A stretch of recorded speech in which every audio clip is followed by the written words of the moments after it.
Opisyal nang ikinasal ang GMA7 actor na si Benjamin Alves at model na si Chelsea Robato.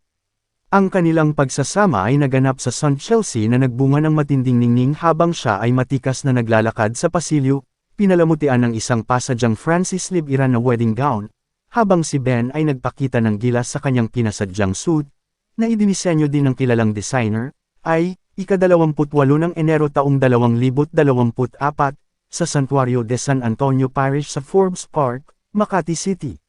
Samantala, kabilang sa mga principal sponsors ang creative director ng Miss Universe Philippines na si Jonas Gaffad, dulong kanan, at ang senior vice president ng GMA7 na si Annette Gozon Valdez. Pangalawa mula kaliwa, nagkaroon ng pagkakataon ng mga media outlet na makipag-usap sa mag-asawa tungkol sa kanilang nalalapit na kasal.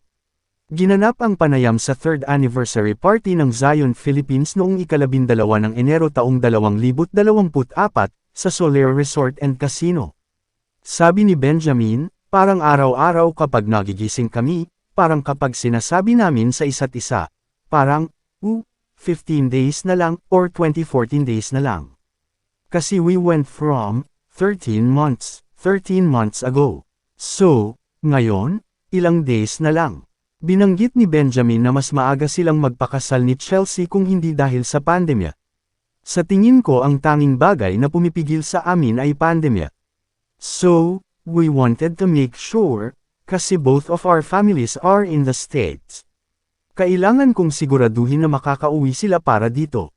Kahit nga yung nagpaalam ako sa parents niya, I had to go through yung dati pa nating procedure for going abroad because it was during the pandemic. After their wedding, Benjamin and Chelsea plan to go on their honeymoon abroad. Hindi pa sila nakakapili ng patutunguhan, ngunit gustong bumisita sa lugar na hindi pa nila napuntahan. Sabi ni Benjamin, trying to figure out kung saan magha-honeymoon. He added, just as long as it's a place na di pa kami nakakapunta pareho so. Siya, nakatravel siya sa malayo. Marami na siya napuntahan, so medyo mahirap. Umaasa ang mag-asawa na sa pagtatapos ng taon, ang kanilang susunod na anunsyo ay tungkol sa pagkakaroon ng anak. Sinabi ni Benjamin sa press, sana, magkaroon tayo ng magandang balita sa pagtatapos ng taon. Yan lang naman yung ano namin, basta, kasal kami and we're in a good place. At kung kami ay pinagpala na magkaroon ng anumang mabuti, kahit na mas mahusay na balita para sa 2024, kung gayon bakit hindi?